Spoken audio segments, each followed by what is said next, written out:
Give me 1 second.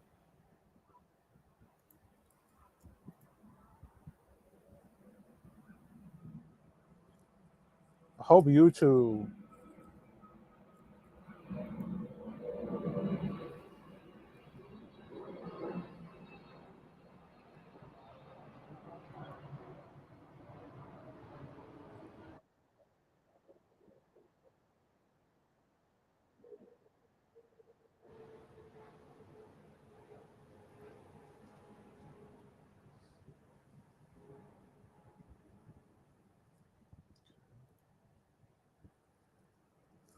All right, so we're going to begin.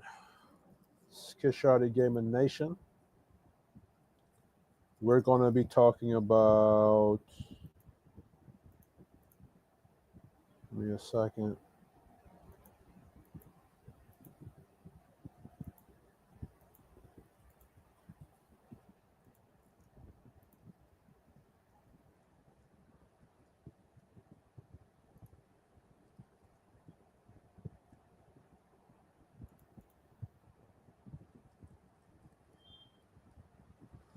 Which is better for black people, Marcus Garvey's Capitalism or W.E. Bois' Communism? Right?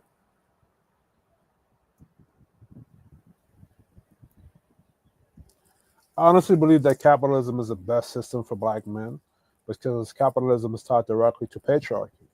And a black patriarchy has been the foundation for black men to gain victory, structure, and sovereignty.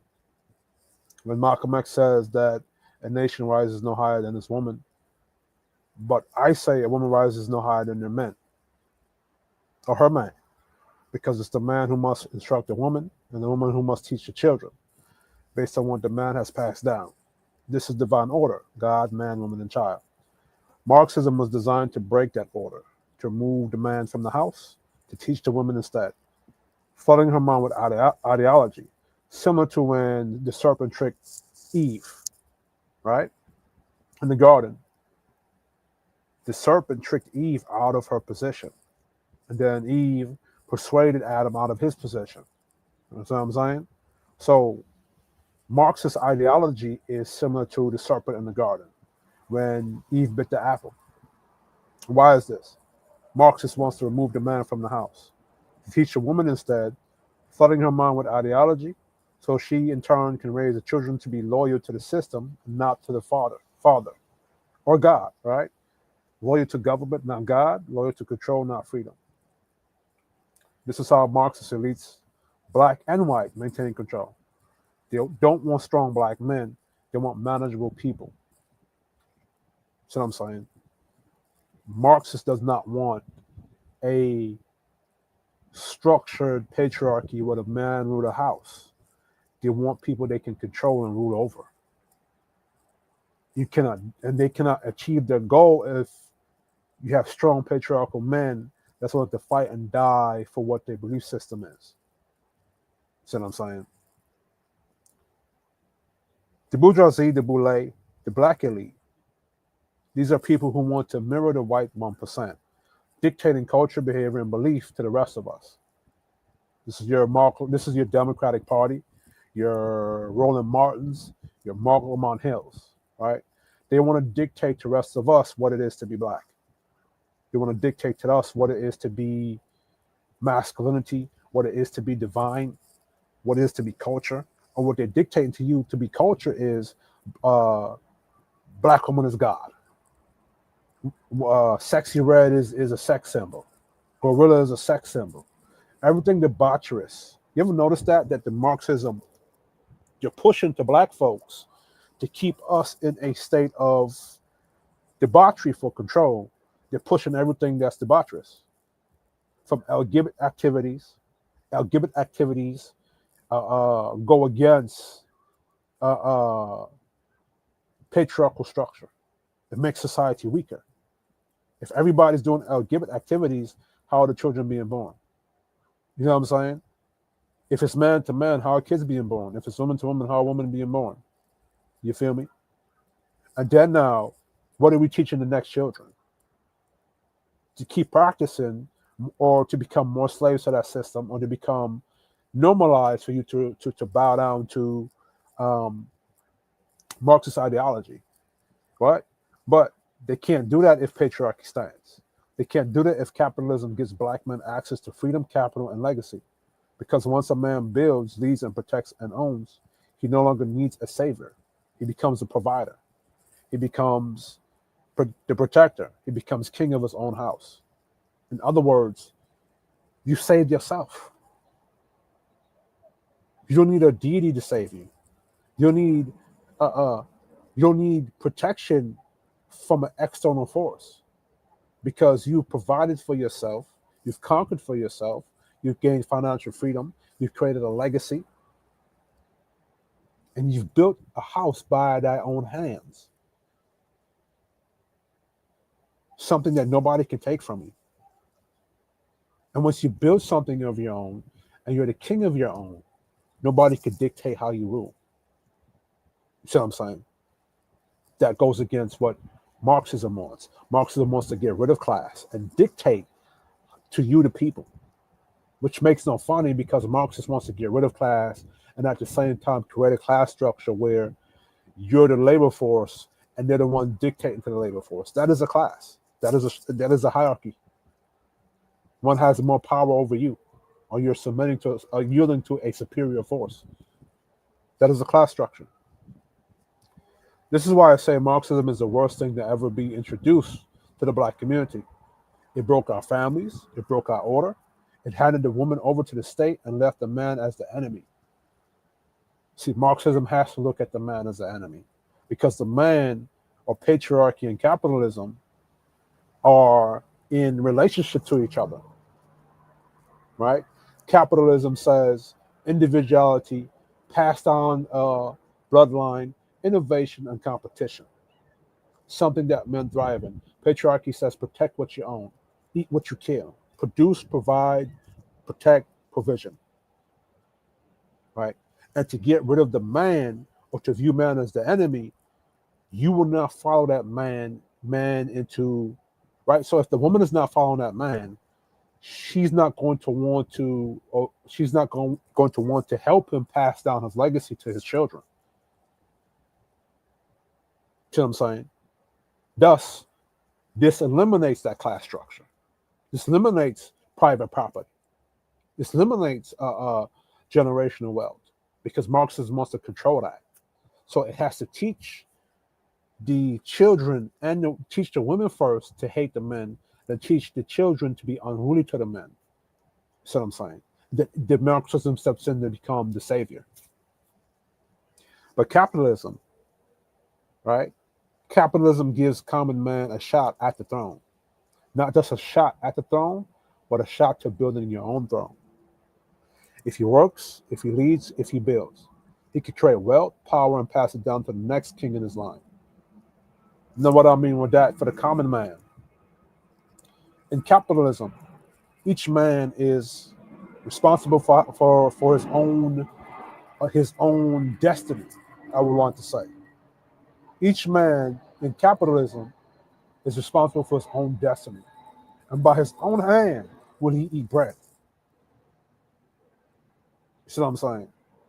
With your own hand, you have to till your own soil, right? And because we're in a constitutional republic here in America, and according to the Constitution, we have to respect each other's kingdom. We have to respect each other's house and how we want to build it. We have to respect each other's freedoms. You see what I'm saying? So each man can become the king of his own house and pass something down.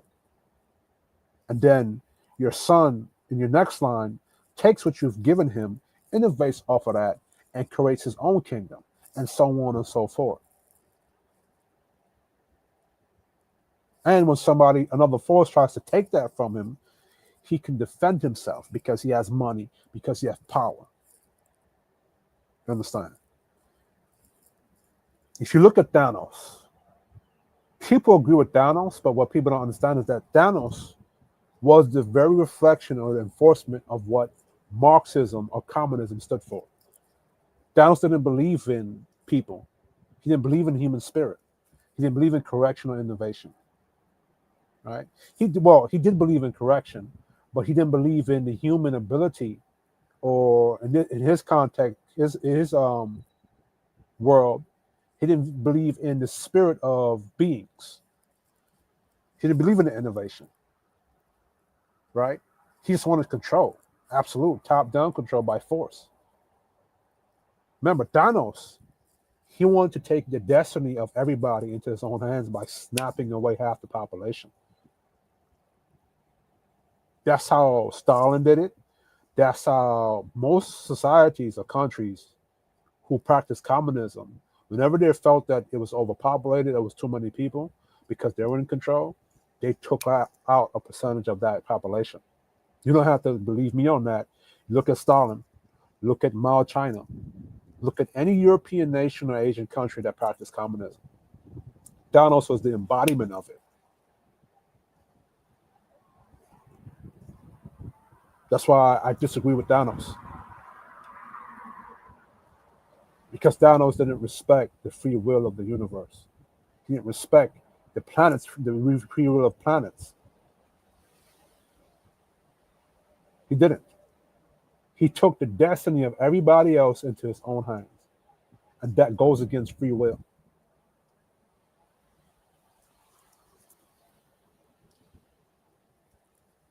The thing is, as people, as human beings, we're not meant to be controlled. We're meant to be free to build, to lead, to pass the torch from father to son. And that's why patriarchy and capitalism are the enemies of every tyrant. Because once a man or a black man reclaims both, he reclaims his kingdom and his freedom. When black men reclaim his patriarchal rights to his own house, and he reclaims his kingdom, he reclaims himself. It's like when Bumpy Johnson was able to sit at the table with all the mob bosses. That was the black man taking his position or his spot at the table of men, at the table of patriarchal men. Because remember in the movie Hoodlum, there was no motion when what's her name was in position of power. She was running scared. She didn't want to fight. She was afraid. It wasn't until Bumpy Johnson stepped in and there was motion.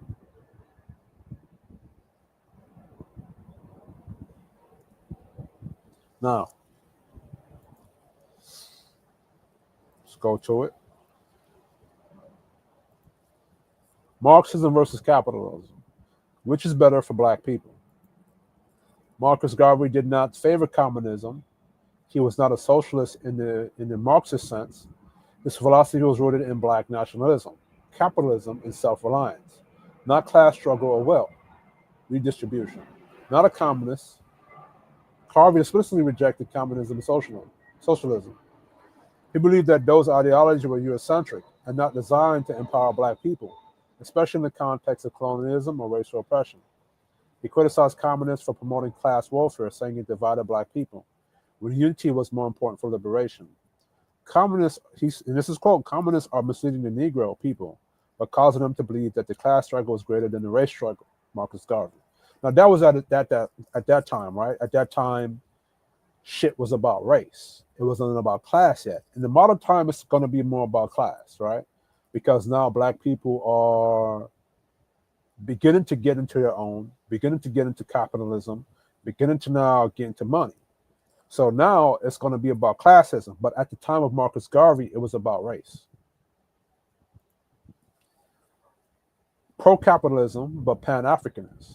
Garvey believed in black enterprise, black-owned business, and economic independence. His Universal Negro Improvement Association, UNIA, was built on the idea of self-help through business ownership and global commerce between Africans and in the diaspora. He established the Black Star Line, a steamship company meant to facilitate black trade and migration across the globe. Anti-colonial, Pan-African. He supported African sovereignty and the establishment of independent black nations and of an independent black nation. While he wanted powerful African global presence, he didn't call for the state ownership of everything, a socialist communist idea. W.E.B. Du Bois did not like Marcus Garvey was precisely because Garvey's rejection of socialism and communism, which clashed with Du Bois' own ideological leanings, but their conflict was deeper, involving class, strategy, ideology, and personal ego. Ideological class, socialism versus black capitalism. W.E.B. Du Bois became increasingly socialist and later sympathetic to communism. He believed in collective ownership, state intervention, and a talented tent. This is where the talented tent idea is. I'm going to show you how the talented tent, right, is synonymous to communism. I'm going to show you. And I think I said it in my monologue. Leadership model, where educated black elites would guide the masses. That's communism. That's what Karl Marx wanted to do. He wanted to erase class, but at the same time dictate the production of what the labor force was supposed to get, which you can't dictate to any man what he should get off the value of his work effort. Because if I'm outworking you, another person, you shouldn't be paying me the same wages as this person that I'm outworking, right? Marcus Garvey believed in capitalism, self-reliance, and uplifting black working class, and poor directly, without waiting for elite guidance. He rejected class warfare, focused on race-first ideology. Du Bois' view, the masses need enlightenment, leadership from educated elite. Garvey's view, the elite have failed us. The masses must lead themselves through unity and enterprise.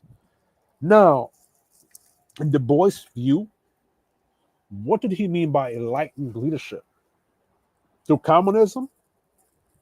Because a lot of those a lot of countries that practice Marxism, socialism, or communism, their enlightenment is to dictate and cause chaos to the people. Stalin damn near turned his society into a slave class. You know what I'm saying? What do you mean by what is enlightened leadership? And what are the educated elite being educated by? We're going to get into that. Garvey's view was that the elite have failed us. The masses must lead themselves to unity and enterprise. Right? Class division and elitism. Du Bois looked down on Garvey, considering him uneducated, unsophisticated, and a demagogue who was misleading black people. How was misleading black people telling black people to have their own banks, their own nation, their own system, their own everything? How is that him leading black folks? Garvey saw Du Bois and other elite black leaders as disconnected leaders and too independent on white institutions. That's what it is. So because black people or Garvey did not see didn't see himself bowing down to the structure of white people like Du Bois and a lot of communists, he looked at Marcus Garvey as uneducated, unsophisticated. Garvey said, no, we don't need to depend on white institutions. We can make our own stuff. What was wrong about that, right? Du Bois once called Garvey the most dangerous enemy to the Negro race in America. Garvey called Du Bois a white man's nigger and an Uncle Tom. Shit. So Du Bois and Garvey did not like each other. And the reason why they did not like each other is because Garvey wanted black people to be more capitalist and more independent of the white system.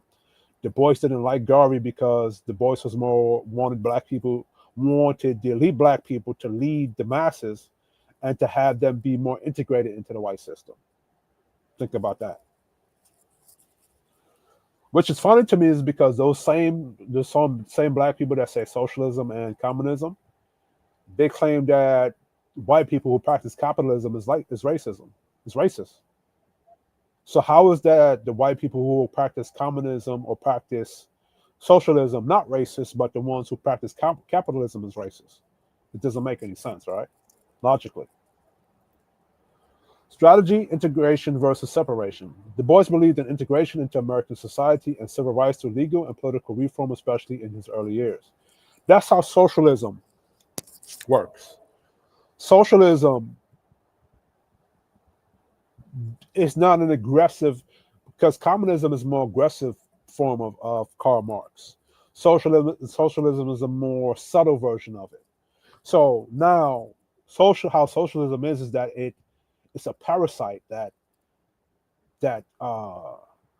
makes its way into a society that's capitalist, and it sits there to change the laws and um, make them more liberal or more leftist under the disguise of, we're trying to help you, or more so-called progressive ideologies, or say, for example, um, with the LGBT society, right?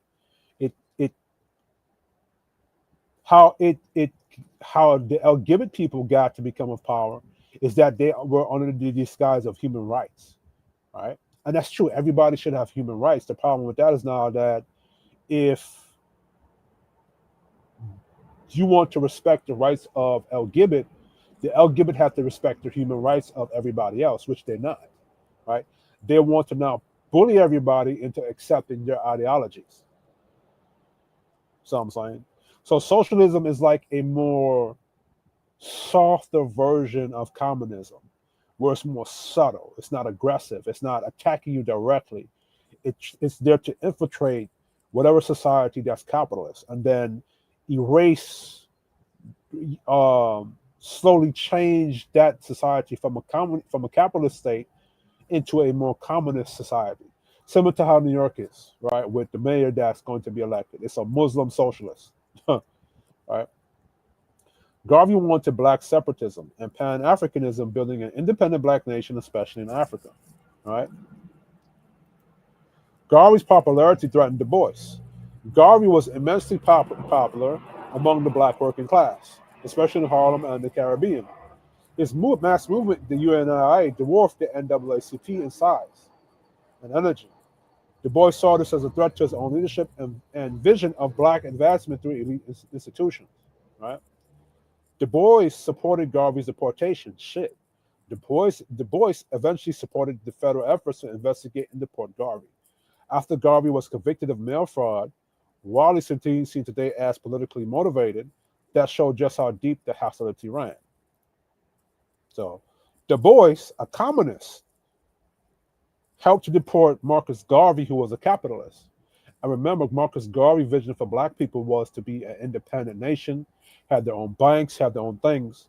Du Bois was more communist. He wanted 10% of black people to be the central focus to dictate the pace of how black society is supposed to be ran, which is not good. Because now, if I'm looking to the 10% of society, and us working class down here decide to say, no, well, we have a direction we want to go. This elite black wants to say, dictate to me how I should progress.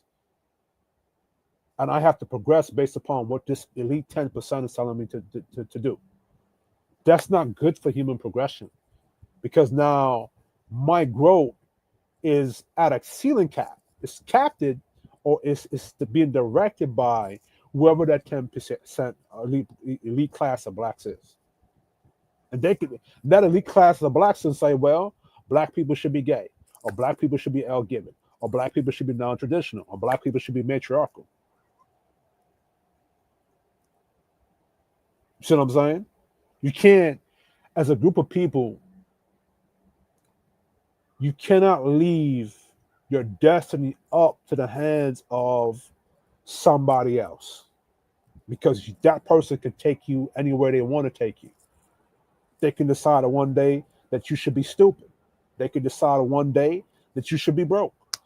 Right? This is what the Cubans were running away from in Cuba from Fidel Castro. This is what happened in a lot of communist countries, right? Countries where the state dictated how the people were to operate. See what I'm saying? Garvey didn't want that for black folks. Black American communists and communist sympathizers. So this is how a lot of Marxism and communism infiltrated a lot of black culture. This is why a lot of black people sound the way they sound, right? They'll have in one breath conservative capitalist views when it comes to individuality, and in the next breath they'll preach Marxism in the same sentence. And the reason being is because you've had a lot of black American and Caribbean black who were communism who sided with the Soviet Union, who sided with all kinds of Marxist socialist ideas, right? Paul Robeson, a world-renowned actor, singer, and activist, open pro-communist and defender of the Soviet Union, believed capitalism was inherently racist and exploitative, blacklisted during McCarthyism for his political views. What's so funny is that communism is more exploitative than capitalism. Remember, communism dictated by the state can say that, we dictate what's your production rate. Like with Stalin, for example, right? Stalin outworked his population. He literally created slave camps, turned his population into slaves and had them outwork themselves. See what I'm saying? And then he dictated their production. So communism is more exploitative than capitalism. Under capitalism, if you don't want to work, say you decide to be a 50,000 type of dude, right? Capitalism is not going to stop you from being a 50K type of dude. Why? Because capitalism says, I respect your freedom of you wanting to be a 50K a year dude, right? But guess what? If you get up one day and you're making $50,000 a year, you can say, you know what? I want to become a millionaire in 5 years. You could do that under capitalism. You can't do that under communism. You don't have the freedom to dictate your income under a communist society. That communist society is going to dictate your income for you. Communist society can say that everybody makes $15,000 a year. Capitalist society says you are free to make as much money as you want a year. Capitalist society say you can be a $50,000 a year kind of guy, and then if you get up the next morning and say, I want to grind a little bit harder, I want to be a millionaire, you can do that. You can't do that with communism. So communism is more exploitative than with capitalism, and that's why I think capitalism is better for Black people. Because communism, all it's going to do is make y'all modern day slaves, and I'm going to show you. Claudia Jones, born in Trinidad but immigrated to the U.S., so often associated with Black American leftist circles. Member of the Communist Party USA. That is crazy. Now we got to remember, during these times, it was a big capitalist versus communist type of thing going on in America, right? And you had a lot of American Blacks along with white Americans that were open communists, Party of USA. This is why a lot of those movements were being viewed as militant or hostile, because you're in a capitalist-run country preaching communism. So of course that country is going to look at you as an enemy or threat to it, because communism says you're trying to get rid of that capitalist structure, right? Communism is a very aggressive form of Marxism, right? Angela Davis, this person, Angela Davis, has been a big face of feminism and Black female empowerment in Black culture, right? Angela Davis, scholar, activist, and former member of the Communist Party USA, deeply involved in Black liberation, prison I have to learn how to pronounce these words, and feminist movements. See what I'm saying? Still active today, often promotes Marxist and anti-capitalist frameworks. You know what's funny about Angela Davis? She's written books and made money off of capitalism. I'm going to show you that bullshit later on, how the hypocrisy of a lot of these people. Harry Haywood, a founding member of the Communist Party USA and one of its Black theorists, developed the theory of the Negro Nation in the U.S. South, arguing that Black people in the South constituted a nation with the right to self-determination, supported Soviet-style communism. This is contradictory, because if you're saying a Negro Nation and Black people in the South constitute a nation with the right to self-determination, communism doesn't allow you to determine things for yourself. This is why Black people all over the globe, especially in the Black diaspora, this is why we're very conflicted. Because in one thing we'll say Communist Party, but in the next thing we'll preach independence. Communism doesn't allow independence. Communism says that as a collective, you're going to do what we tell you to do.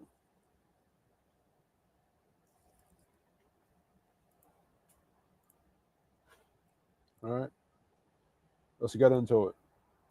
Ben Davis Jr., New York City councilman and member of the Communist Party. How are you guys Communist Party, well, bro? So back in that time, you can make the argument that the reason why the country was hostile towards black folks is maybe it was racist, or maybe it was because these black leaders were preaching communism in a capitalist country at the time where America was going to war with communism. The whole battle back and forth in Jamaican politics, JLP versus PMP, was because JLP, who was more capitalist, was fighting PMP, who was more socialist. And the reason why America got itself involved in Jamaican politics, allegedly, at the time, was because Fidel Castro was linked to Michael Manley, allegedly. So the whole war, so Jamaica got caught up in Soviet Union, communism versus capitalism at the time. This is during like the 40s, the 50s, the 60s. And you had a lot of black people siding with communism. So one can say that the reason why the civil rights movement got such a big struggle was maybe it wasn't just racism. Maybe it was because y'all were picking a communist party that at the time in a capitalist country that was a threat to their thing. So maybe it wasn't because you were black. Maybe it was because you were preaching a thing that was a threat to American way of life. Think about it. Black American socialists or socialist aligned figures. W.E.B. Du Bois, not a communist for most of his life, but increasingly socialist in his later years.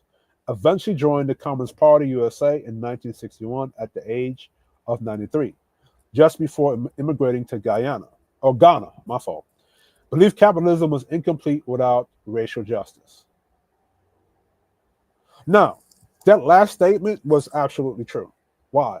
Because if not for racism and what went down with slavery, and if black people were allowed to participate in the American structure into American capitalism, Marxism and communism wouldn't be so easy to trick black folks into following Marxism and communism because they would have been integrated with capitalism. They would have made their money. They would have had a fair opportunity into capitalism. So now they would be in a position of money and power. Because remember, communism and Marxism, they need poor people to preach to. They need poor people to preach to because the poor people is going to be the people that they need to rebel against that structure. So they need a base. And remember, Marxism needs a class for them to rule over. And they always go for the poor, downtrodden people, right? So now if black people weren't in that space, it'd be very difficult for communism or Marxism to preach whatever ideology to them. Right? So capitalism, it did need racial justice. It did. So white people, if you had allowed black people to be integrated into capitalism, and you allowed black people to benefit from capitalism, you wouldn't have the problem of them siding with Marxist or communist parties today. And when I say integrated, I mean that they were able to build their own banks, their own hospitals, their own businesses without being harassed. Remember, Black Wall Street is the embodiment of Black Americans participating in capitalism. And what happened? White people blew that shit up twice. When you had black cities and black towns that were being built in America by black people, that was black folks participating in capitalism. And if white people didn't fuck with them at the time, they would be good. That's what I mean.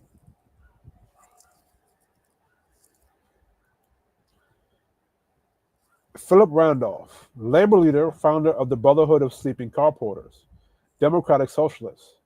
Advocate. I'm going to show you how a lot of these socialists, communists, Marxists, progressivism, all of these are heads of the same beast. I'm going to show you. Advocated for workers' rights and racial equality. Now, you could do this in a capitalist society. You could create rights for workers. You could create equal opportunity for people, right? Now, this is where Black Panthers, you can make the argument I said earlier that maybe they weren't a threat because they were Black people. Maybe they were a threat because they were preaching a communist ideology. You remember how militant the Black Panthers were, right? Hugh P. Newton and Bobby Seale, Black Panther Party. Black Panthers were not explicitly communists, but they were Marxist-Leninist inspired. Their 10-point program advocated for revolutionary socialism, self-defense, free healthcare, education, and food programs. Now, the last part, nobody's going to disagree with this last part, right? The problem now is when you say you call yourself a revolutionary socialism in a capitalist society, you're becoming a threat to how America wants to run the American way of life, right? Huey Newton read Marx, Lenin, Mao, and Franz Fanon, right? And I'm going to show you later on how, go into a bit deeper, how Marxist is able to trick Black people into following their stuff, right? Fred Hampton, chairman of the Illinois chapter of the Black Panther Party, open Marxist, open socialist, advocated for Black and white poor people to unite under a rainbow coalition. So shout out to the Black Panthers, right? Because a lot of things that the leftists have hijacked today, Black Panther Party started it. Now, Black people, this is why a lot of your stuff gets hijacked and taken from you, because a lot of you were preaching Marxist ideology. So the liberal white people who are also Marxists, they were able to use your stuff.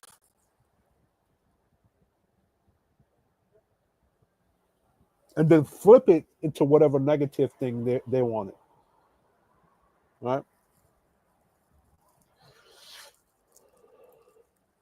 Jane Foreman, prominent member of the Student Nonviolent Coordinating Committee, later developed strong socialist leanings. In 1969, famously demanded reparations from churches and synagogues in the U.S. in his Black Manifesto. Doesn't communists have isn't there a communist manifesto book? Related influences, not full communist, but sympathetic.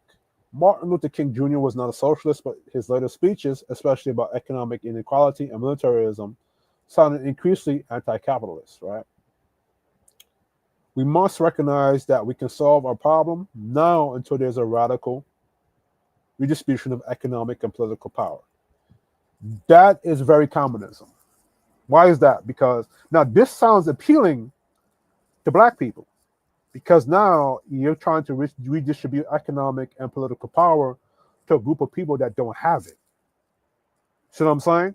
So now it sounds appealing to Black people that don't know the idea of communism and look at capitalism as racist because capitalism is attached to a specific race group and they're successful at it, right? And they were being racist towards Black people at the time.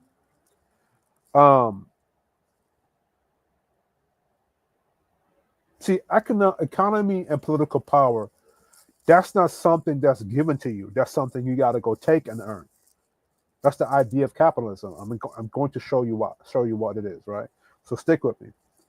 Malcolm X was not a socialist either, but by 1964-65, he became shifting towards global anti-imperialism and Pan-African solidarity, aligning himself with revolutionary anti-colonial leaders, some of whom were Marxist, right?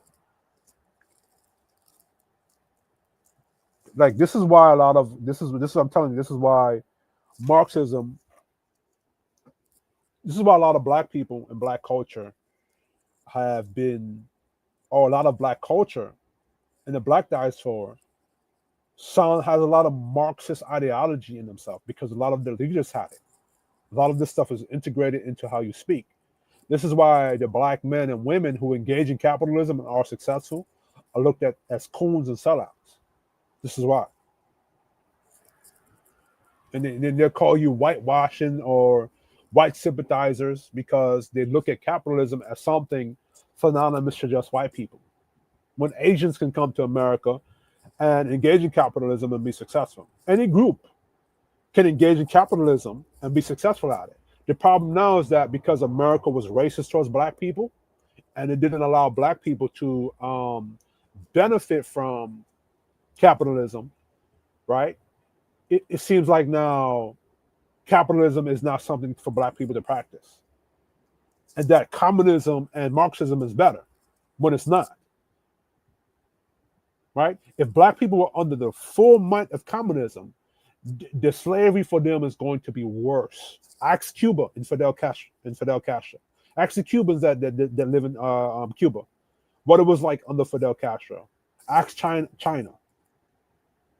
Ask any country today that, because remember, Australia is under, I think, a some kind of monarchy. I forgot the type of monarchy is under, but they're under a similar thing, same thing as Britain, where the state is in power. Ask them how they are and how their life is. Ask China. Ask Cuba.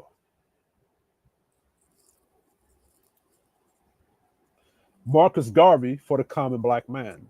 Background: born in Jamaica, poor, self-educated, and experienced global racism firsthand.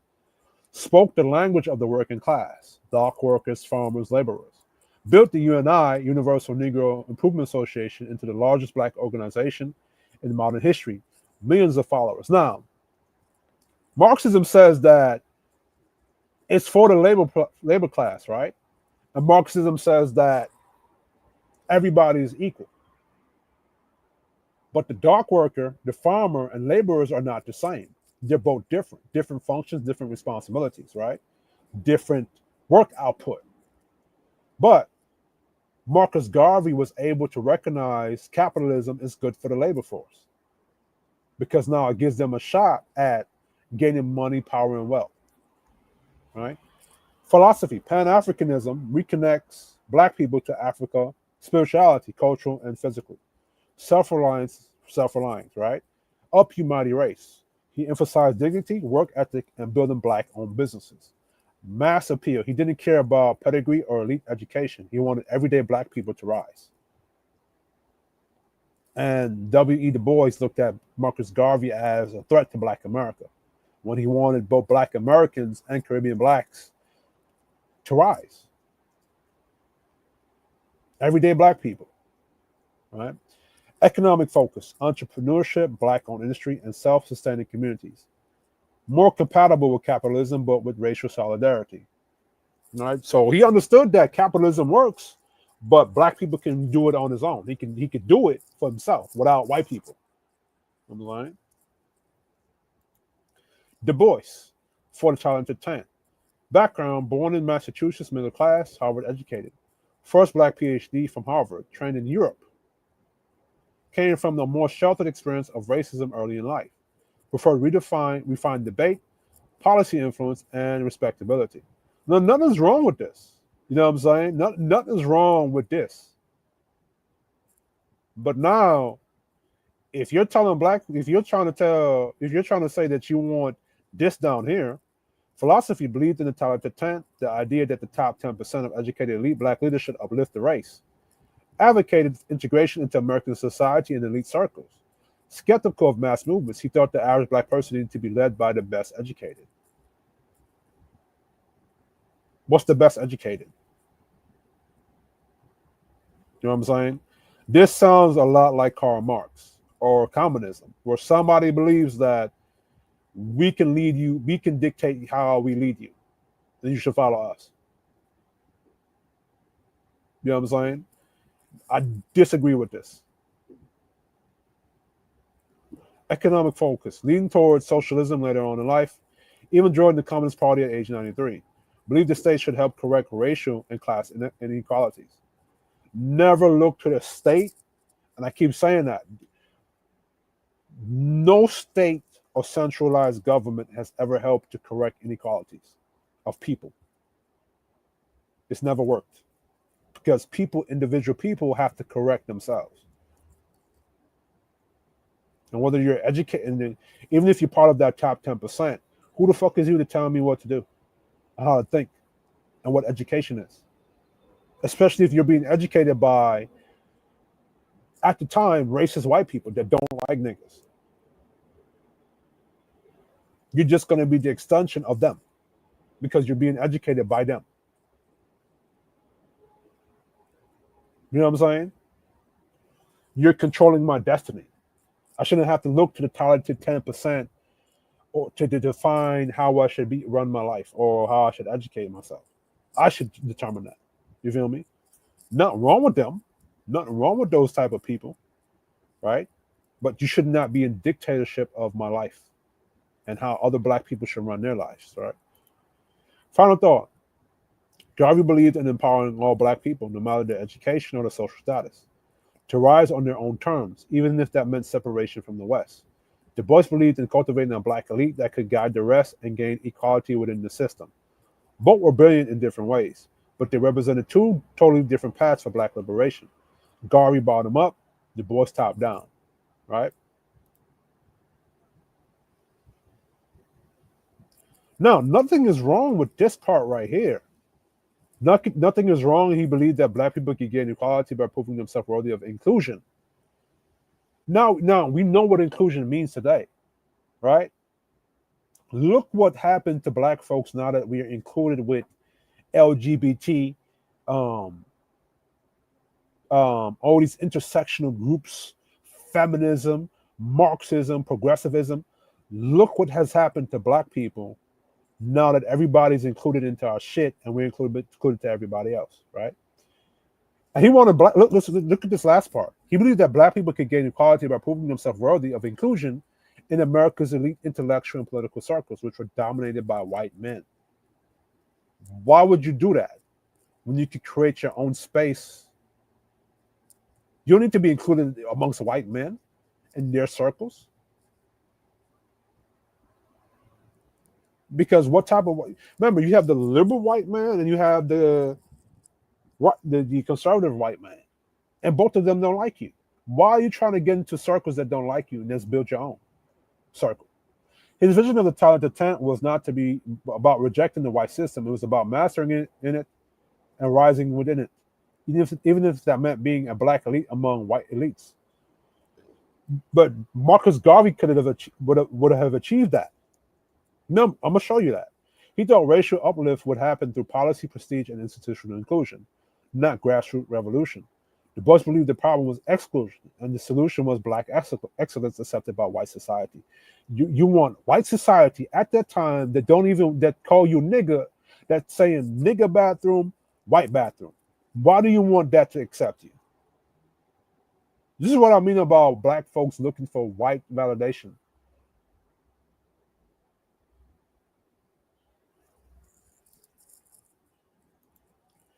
Marcus Garvey, independent from the white system.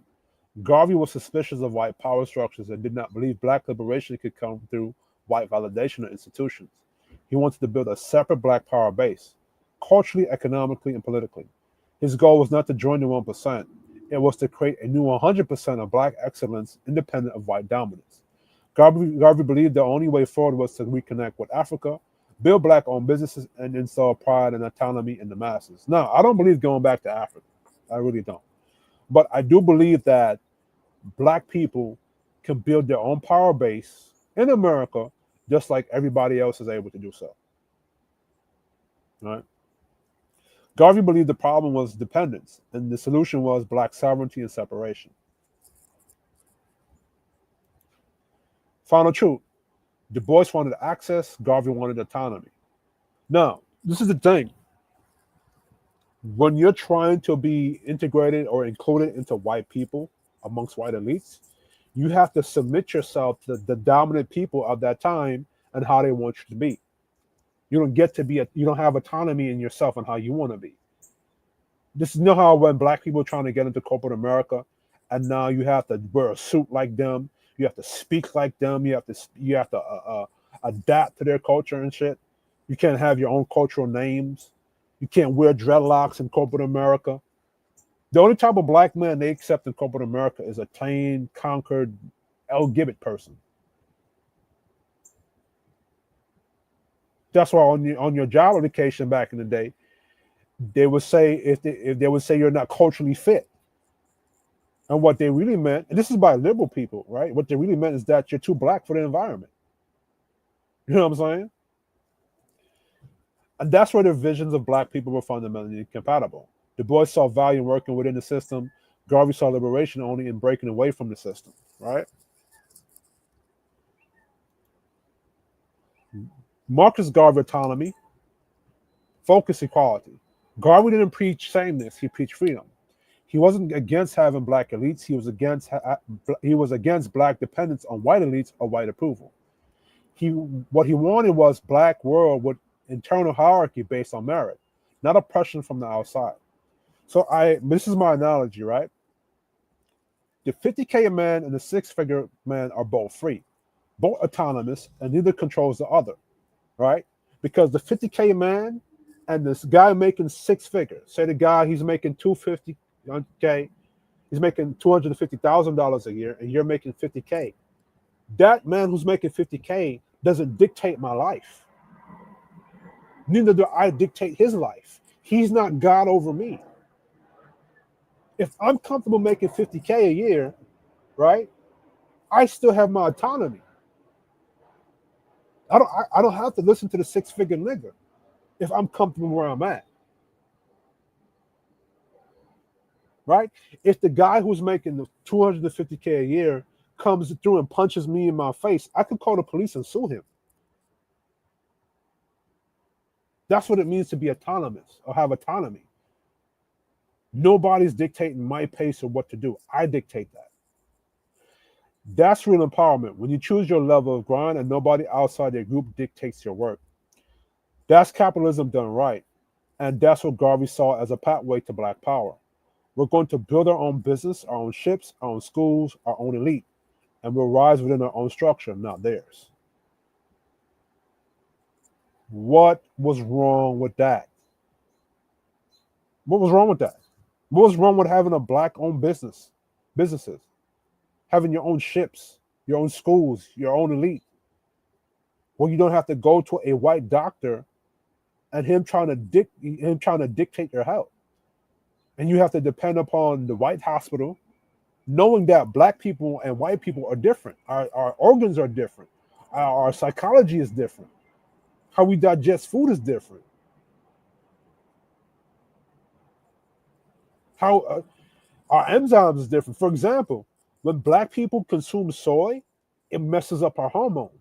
When Asian people consume soy, apparently it doesn't mess with them, but it does for black people. That's how different our bodies are. So you want to create your own hospitals that's going to accommodate the things that black people need.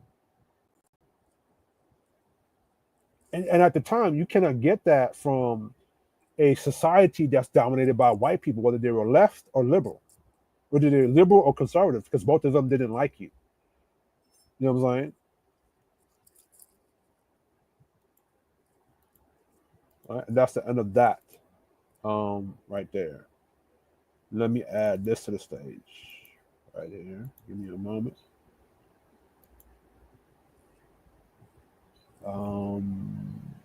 Versus. Now I'm going to show you this one. Shall I show you this one? Hold on. Slides. Computer. Sharky. Now I'm going to show you feminism about revolutionary. I'm gonna try to show you that first. Let me show you this.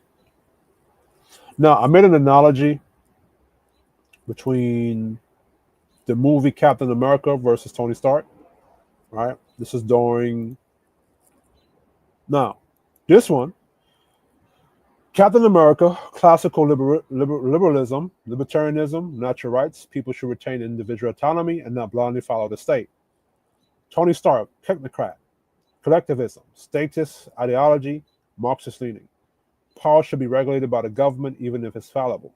And that is the problem because the talented 10, as the Bois talked about, they're fallible. They're not perfect. And you want imperfect, fallible people who are not perfect to lead another mass of people. You know what I'm saying? Tony Stark, remember in the movie Captain America Civil War, they wanted everybody to be registered for something, right? What a lot of those movies, and you see in the Civil War and Captain America versus Captain America Civil War, you see that going on today, right? That was an analogy talking about capitalism versus communism, right? If we can't accept limitations, we're no better than the bad guys, right? So he supported the Slovakia Accords, a UN document forcing superheroes to operate under government oversight.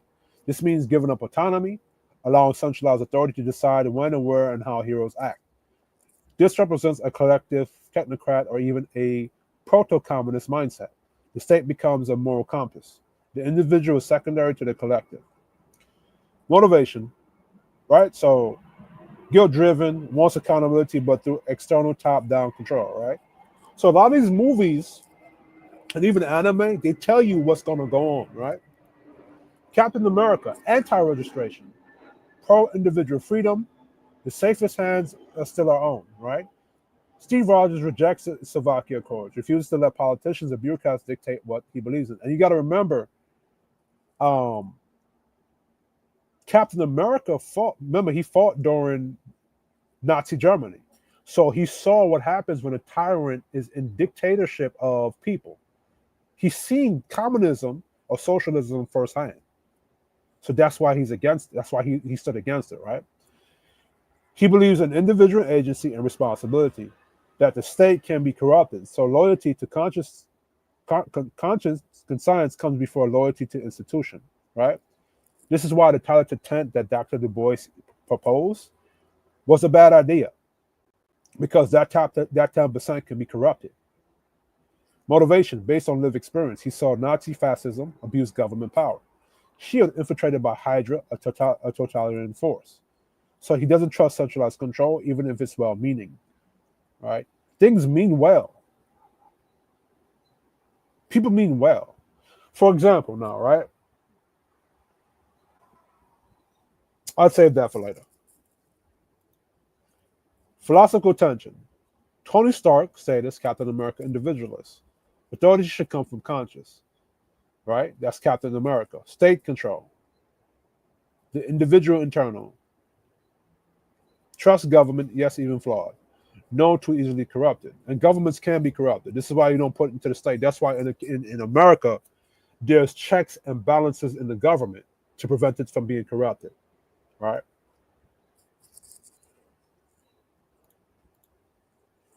Tony Stark was more communist. Captain America was more capitalist, right? Even though the film doesn't say it explicitly, the ideologically divides mirror. So this is me breaking down what we saw in Captain America Civil War and Endgame, and I can even break down how Thanos was wrong, right? Tony equals centralized control, bureaucracy, collective regulation, Marxist logic. Steve, decentralized, conscience, personal liberty, founding fathers logic, right? Because you can't call yourself Captain America that's built on the basis of capitalism and freedom, because that's the whole reason why they broke away from the British Empire, because that was Britain is under I think a constitutional monarchy or something like that. Tony isn't a traditional Marxist. He's more like a tech-savvy globalist who wants a smart elite. Sound familiar to what's his name?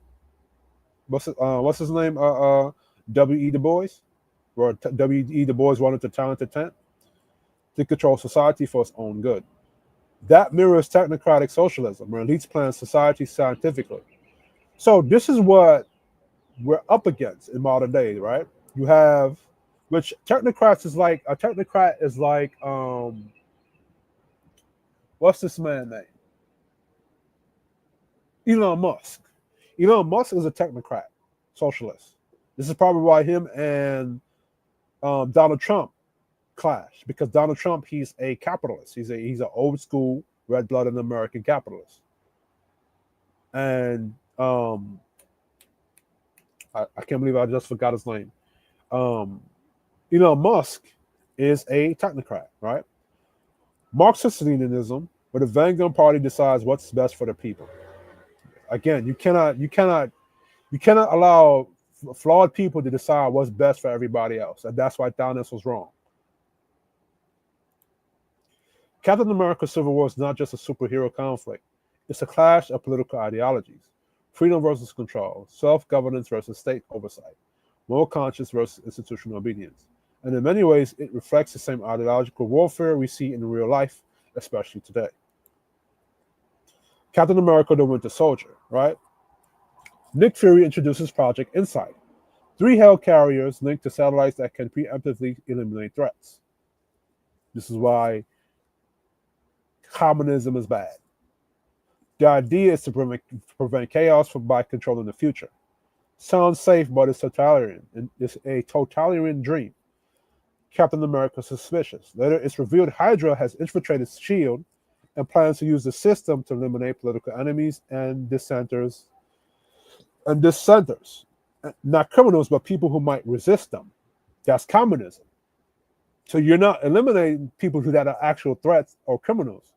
You're eliminating people that might just simply disagree with you.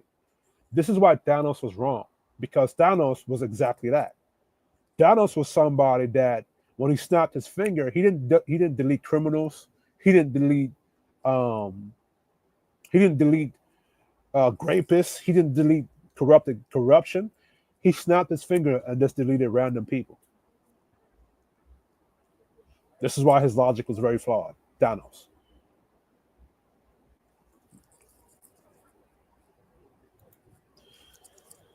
What Hydra represents, not just Nazis or fascists, but a global authoritarian elite. Their philosophy: people will willingly give up freedom for safety. We'll create enough chaos so they beg us to control them. Isn't that what happened with America with 9/11, with the Patriot Act?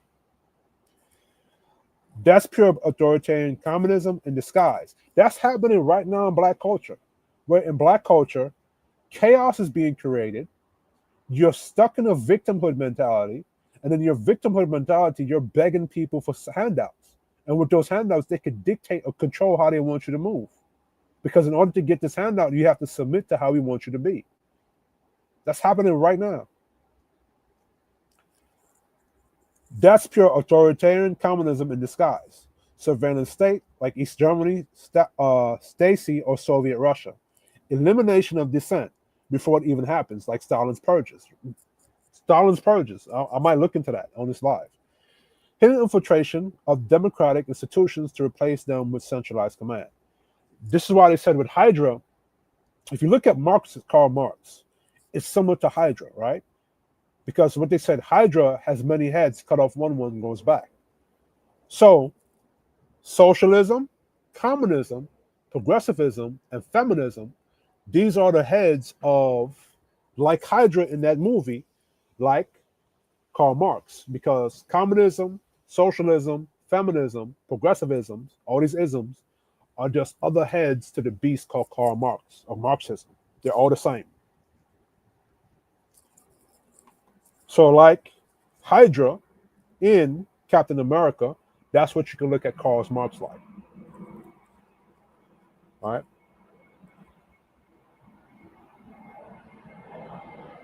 Hydra inside Shield, deep state, or global communist infiltration of freedom. Right? So that's this. Hydra's entire ideology was to eliminate freedom, eliminate certainty, create a society where people are safe because they're under total control, which is exactly what communism historically led to in the USSR, China under Mao, North Korea, and East Germany. Nick Fury went to Captain America for advice. Nick Fury realized that Cap was the last moral compass. a throwback to an era of honor, individualism, and principle. That's why he trusted Cap, not the system.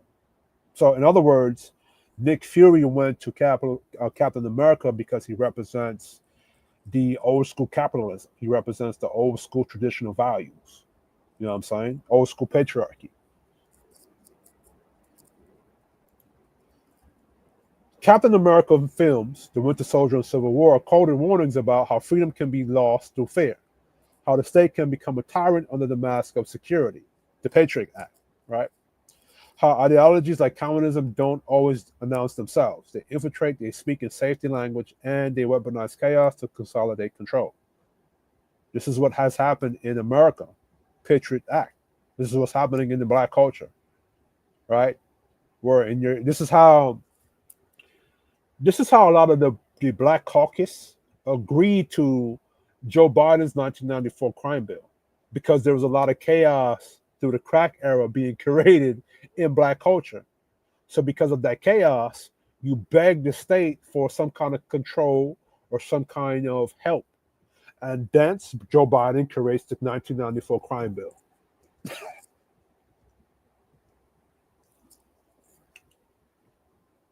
Again, and remember, I remember earlier I said that a lot of your pro-black leaders were communists or Marxists. Like, just like, come on. Like, the reason why I'm doing these things is to show black people how you've been tricked into certain things and how you've been infiltrated. This is why I'm doing these things, because I'm able to see from the past how the man behind the Iron Curtain was able to manipulate pieces and use your own against you. And because we're on this whole black identity and identity politics, because that person is black, we don't notice that this person is preaching an ideology that's not for me. He could be preaching shit from the devil, but because he's black, we're going to agree to it.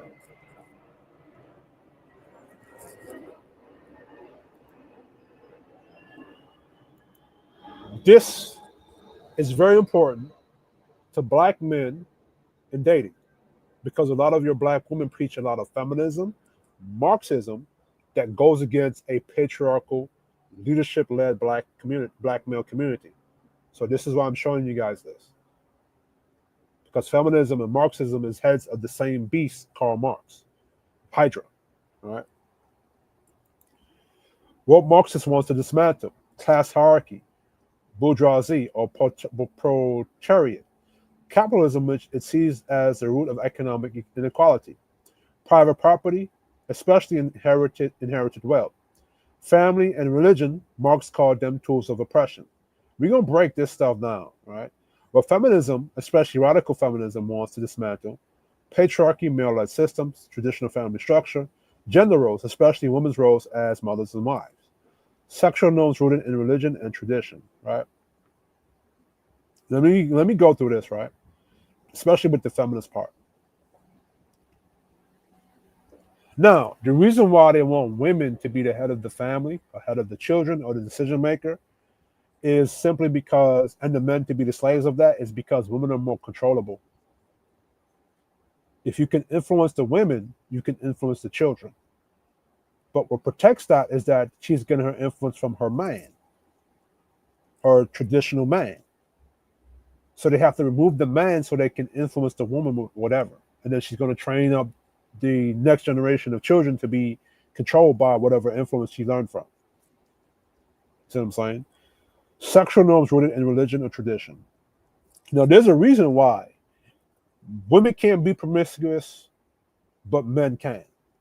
Here's the reason why. Well, women are promiscuous because they're at more of a risk, health risk, right? The germs fester into their womb. It's like they're more at risk of catching STDs. And so let me show y'all. Let me show y'all this. I'll show you what I'm talking about. I can show you better than I can tell you.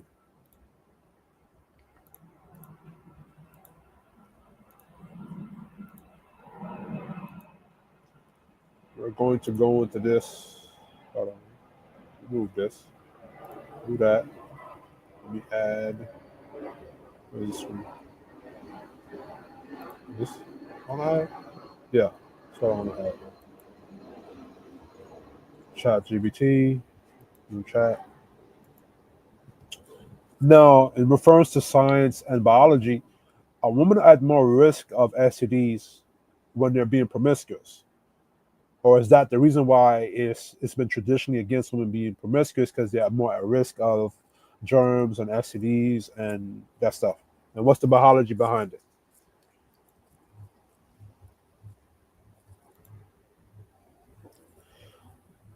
Yes, biologically and scientifically, women are generally at higher risk of contracting STDs than men during heterosexual intercourse. And that's the key part of why traditional cultures often discourage female promiscuity more strongly.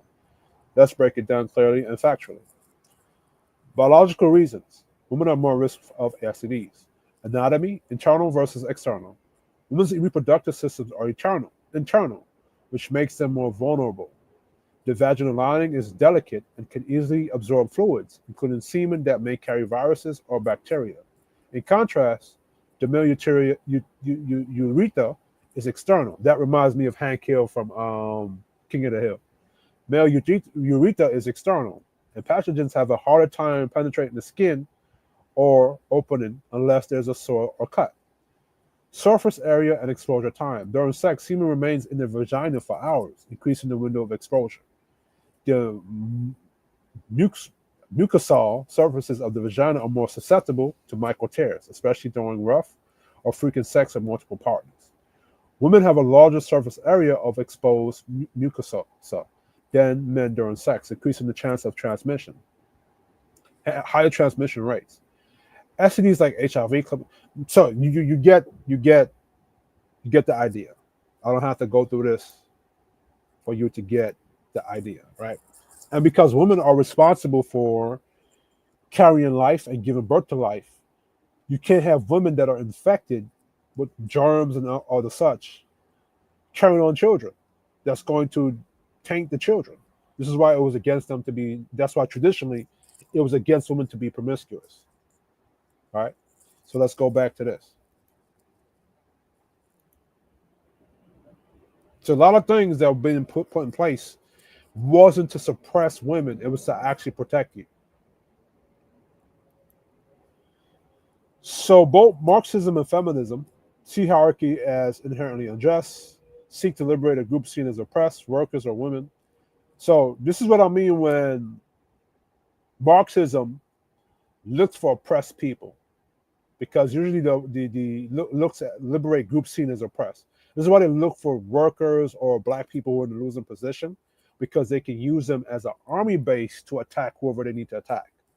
Right. And if black people were in a dominant position, it'd be very difficult for Marxism to use them as a tool or weapon against whatever they need them to use them for, right? Advocate for a new system that redistributes power, target family, religion, and property as sources of oppression. Historical fact. Feminism evolved through Marxist influences. First wave feminism focused on legal equality, voting rights, and property rights. Now, this feminism, all men logically can agree. Hold on. Let the plane go.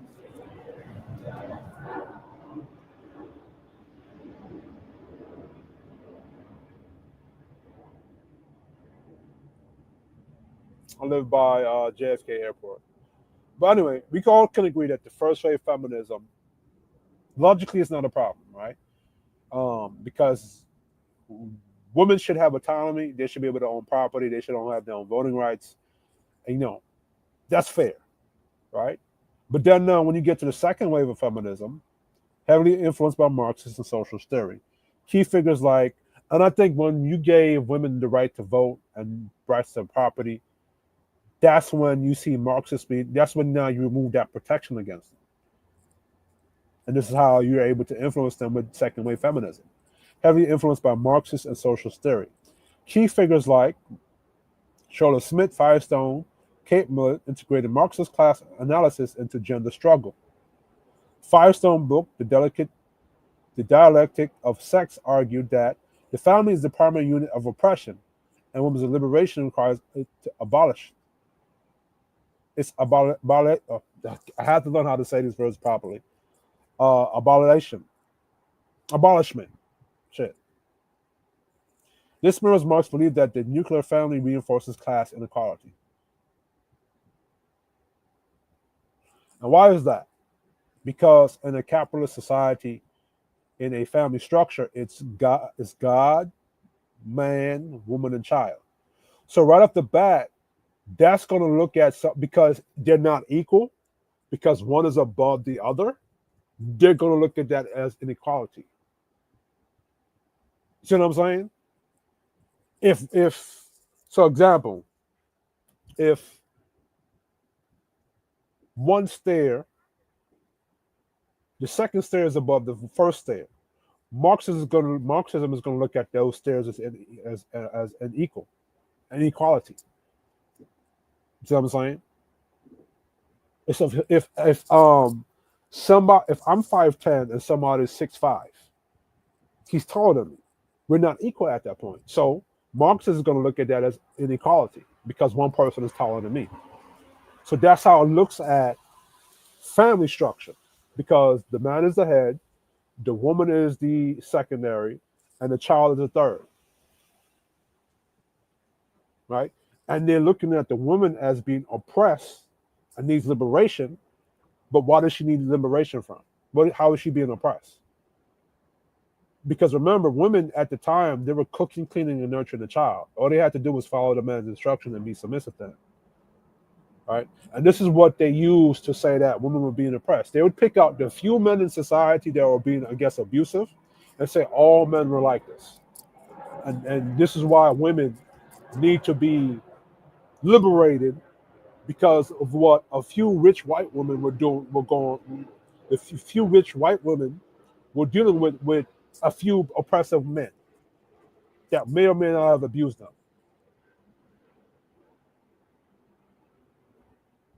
So you got to ask these people, what do you want to liberate my women from?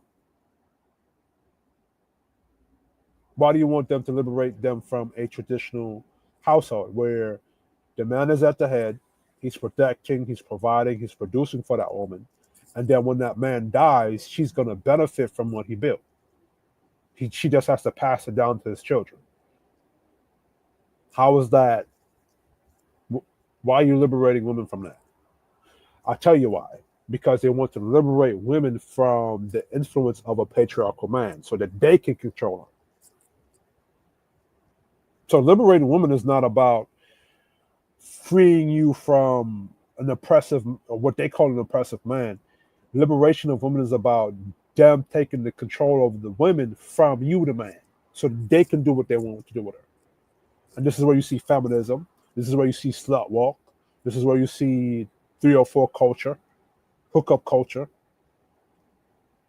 They just wanted to take the freedom. They just wanted to take away the man's influence from the woman so that they can influence the woman. And they can weaponize the woman to use them as like how they use black people today. All right. So you got to remember, things in nature are always going to be unequal. Just like a queen bee in a beehive. The worker ants is not equal to the queen bee. I'm not equal to a guy that's 6'5". No, I may not be equal when it comes to height to a guy that's 6'5", but if I'm making six figures and he's making 50K, I'm better than him when it comes to making money. That's always going to be there. The lions in the jungle. There's going to be a lion more ferocious or bigger than another lion.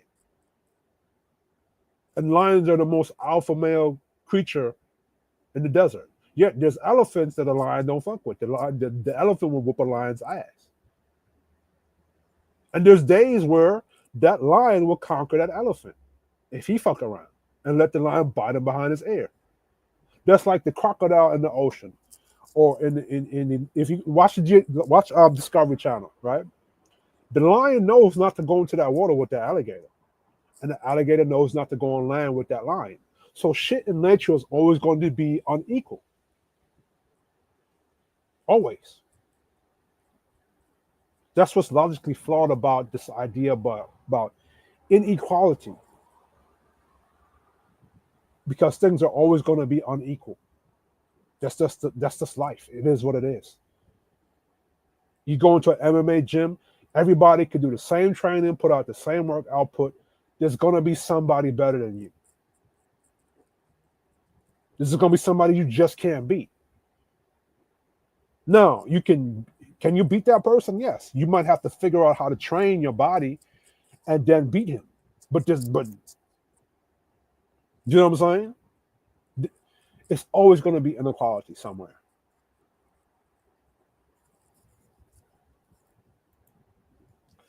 Third wave and woke feminism. This is what we're dealing with right now. Fully blends Marxist identity politics with feminism, promotes intersectionality by this person, a neo-Marxist framework that analyzes how race, class, gender, and sexuality intersect to create layered oppression. What the black people? Yeah, I got to get away from it. So black men, any woman that preaches these things, run far away. Don't get that person pregnant. Do not do it. Don't even smash. Don't do it. Feminism seeks to undermine patriarchy. Marxism seeks to undermine capitalism. That's exactly right. They're both inversion ideologies built on a binary: oppressor versus oppressed, victim versus perpetrator, powerless versus powerful. See, but in a capitalist society, I said it earlier, right? If I'm making 50K and tomorrow morning I decide to say I want to be a millionaire in 5 years, I can do that if I wanted to. So I'm not powerless in a capitalist society because I have the power over my destiny and my autonomy. I just have to put the work. I have to put the work in to get to where I want to go in a capitalist society, right? So a person oppression in being oppressed in a capitalist society is not dictated by somebody else. You're being oppressed because you're lazy and you don't want to put the work in to be at certain levels. Nobody's oppressing you or stopping you from going to get money. Unless now you're saying it's racism or slavery, that's a different thing. You can have a capitalist society without racism or slavery.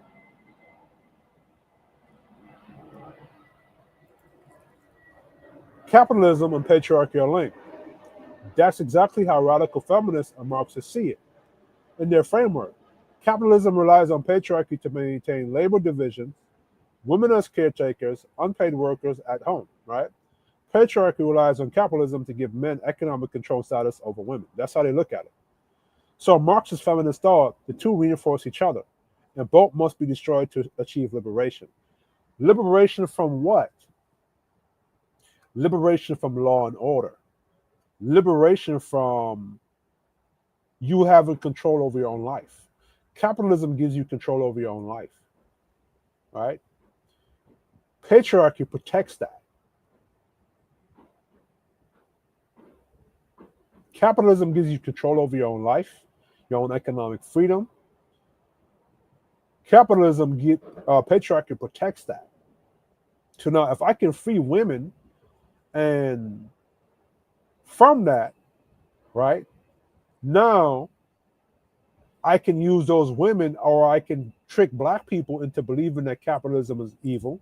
I could trick black men into not believing in patriarchy. So now it's easier for me to now put chaos into your community. It's easier now for you to beg me for money. That way I could dictate how I pay you. That way now, if you want money from me, you have to be a certain way. You have to bow down to LGBT. You have to bow down to whatever ideology or programming they want you to take up. Women now, if you want benefits now, you know what I'm saying, you have to hate men. In other words, to destroy capitalism, destroy patriarchy. To destroy patriarchy, destroy capitalism. This idea was pushed heavily by feminist Marxist theorists like Sylvia Frederick, Angela Davis. This is a black woman, right? Marxist Feminist Collective in the 1970s and 80s, right? The danger: these theories undermine male leadership and traditional structures. This result is demonizing of male authority, dismounting of the nuclear family, resentment towards provider roles, promotion of state-based solution. You ever notice that the men who are providers, who are protectors and provisionists, they're always the ones that get cheated on by these women?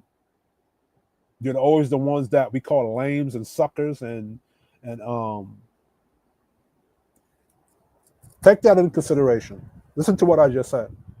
In black culture, if you're a brother and you're a protector, you're a provider, and you produce, and you believe in monogamy, and you believe in the family unit, you're shamed and you're called a lame, a square, a sucker, and I forgot the other word. I forgot what the other word was.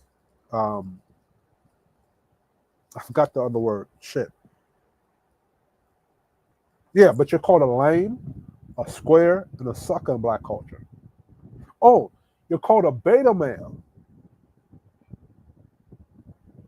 Even though the ideology behind beta and alpha, a beta is just men who follow the alpha. They follow the pack. The alpha is the head of the pack. It doesn't mean that the beta is not masculine. It doesn't mean that the alpha is not masculine. That's how the hierarchy of men are, right? A lot of betas join the military. And there's a lot of betas out there that can whoop your ass. There's a lot of betas in MMA and boxing, and they can whoop your ass. But they use the ideology of beta. They call you a beta if you want to be in a relationship. They call you a lame if you're a provider. Notice that.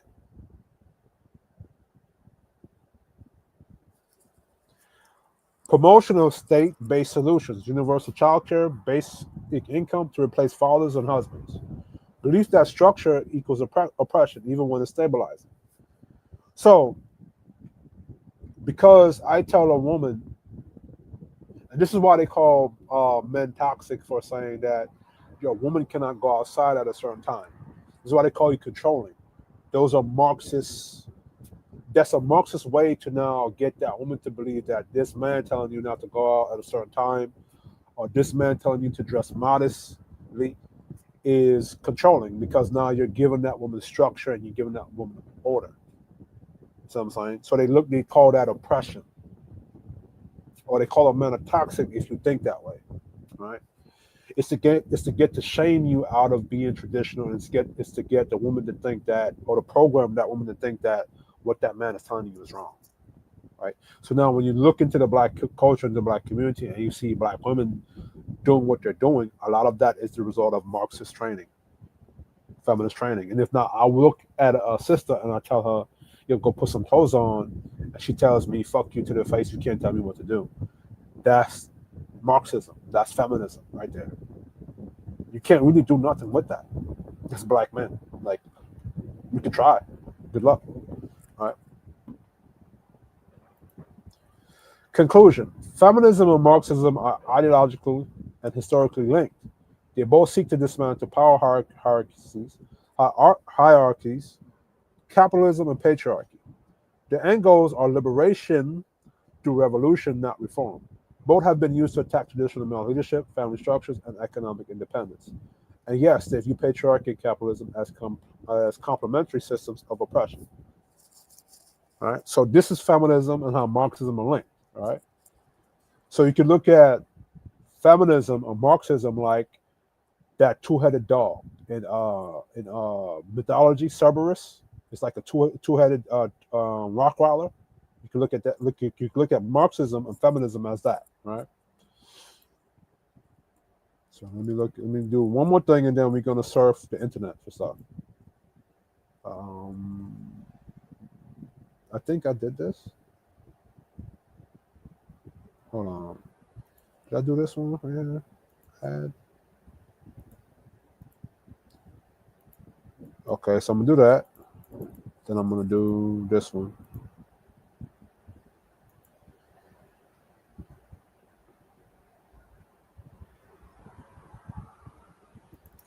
I'm gonna do this one first. This one is more important, right? In my opinion. Let me do this one first. Capitalism is not inherently racist, but was racially exploited in America. Capitalism, by definition, is an economic system based on private ownership, free markets, and voluntary exchange. It does not require racism. However, in the context of American history, racism was used to rig the capitalist game. Slavery, redlining, segregation, job discrimination, all of that denied Black people's access to fair participation in capitalism. So, this is why Black people look at capitalism as something linked to white people and racist. The logical fallacy behind W.E. Bois is that he wanted Black people to be linked with white elites of America. How can you call capitalist system racist, but at the same time you want to be in the same place as white elites that practice capitalism? That don't make any sense. It just doesn't. It's not logical. You cannot be a Black person talking about the talented tent and how the talented tent, the educated Negroes, want to lead Black people into the same space as a white elite that you call racist because they practice capitalism. But you're a communist saying this. This is why a Black culture is very contradicting with itself.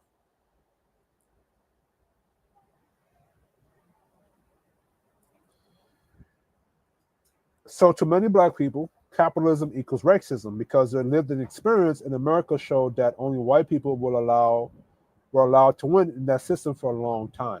So that's the problem. So to white people, this is your fault.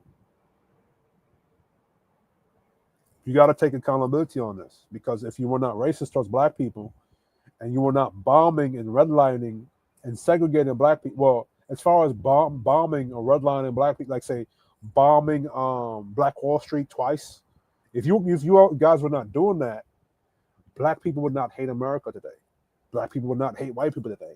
Thus, there would be no liberal left or Marxist to use, which is the logic is crazy to me.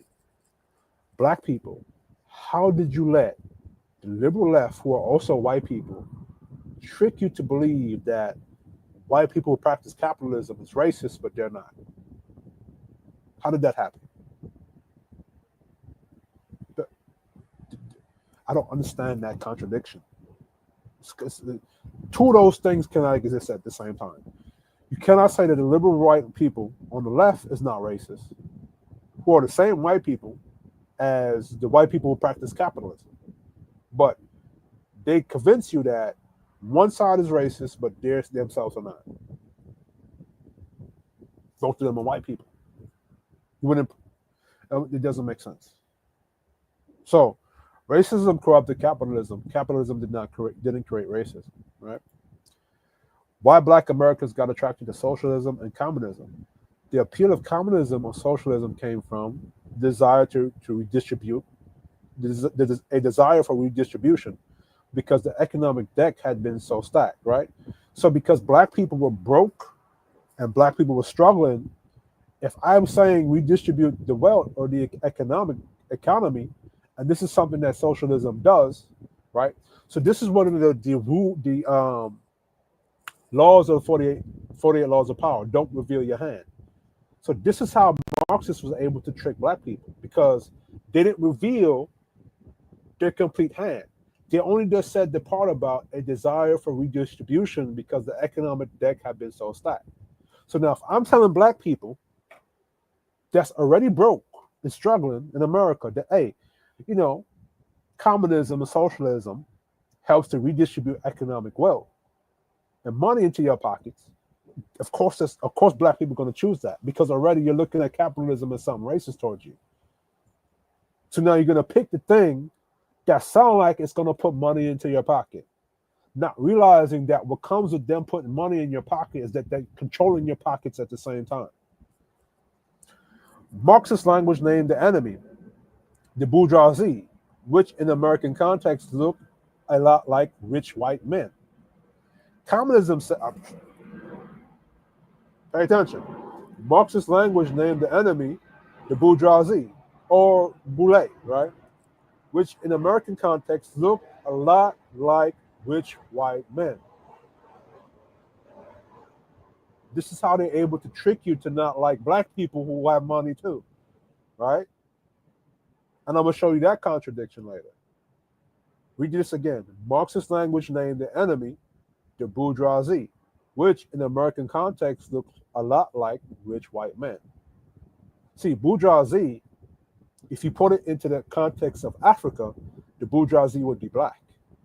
But because you're in American capitalism, the bourgeoisie look like white. Communism said you're oppressed and will flatten the playing field.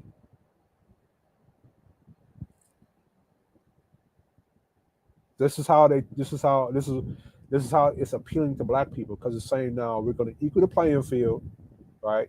Meaning that the black people that are at the bottom are going to get access to the same economic wealth as white people. And because at the time, white people being racist towards black people, it's appealing, right? This was emotionally seductive to people locked out of wealth and ownership. But as I said, communism requires centralized control of land, wealth, speech, property, and production. It takes decision making away from the individual and gives it to the state. So while socialist ideas sound compassionate, they often lead to authoritarian structures, which black people, that's what slavery was. That's exactly what slavery was, where a small percentage of white people, so where one white man on the plantation had a control or was the authority of slaves on the majority of the slaves on the plantation. That's exactly what that is. Like I'm keep showing y'all the link and how the link between these things, so you don't keep falling for the same bullshit, right? Where black liberation movements got it twisted, many black radicals in the 20th century linked freedom with socialism or communism, thinking those systems would level the racial playing field. But here's the paradox. Capitalism is the only system where anyone, regardless of race, can build, own, and pass wealth. If you're given access to capitalism, capitalism can actually be your tool of liberation. This is what Marcus Garvey was trying to teach black people, that economy and capitalism can liberate you too, and it can liberate the common man. The real issue wasn't capitalism. It was the lack of access due to racism. So what happened? Instead of fighting for access to capitalism, many black movements started fighting against capitalism itself, confusing the system with how it was abused. This was ideologically dangerous because it replaced ownership, sovereignty, and enterprise with dependence on centralized systems, often run by elites who didn't have black people's interests at hand. So this is what's wrong with W.E. Du Bois' centralized interests, centralized talent intent, because he was pushing for that. You know what I'm saying? This is how these things sound appealing to black people. And I'm trying to get it into your brain so that if in the future another tool is being used, you can spot it instantly. Right? I'm gonna read this again. So what happened? Instead of fighting for access to capitalism, many black movements started fighting against capitalism itself, confusing the system with how it was used, with how it was abused. This was ideologically dangerous because it replaced ownership, sovereignty, and enterprise with dependence on centralized system, often run by elites who didn't have black people's interests at hand. Who are the elites? Liberals, white liberals, LGBT, communists, whatever you want to call it, whatever names you want to name them. This is why black people, how can I organize this thought?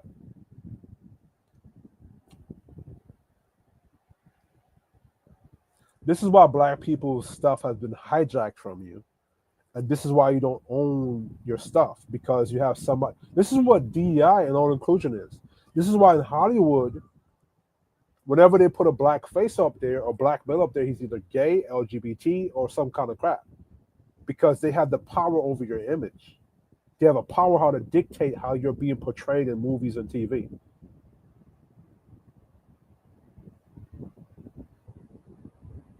So the power of capitalism when unrigged. Private property equals sovereignty.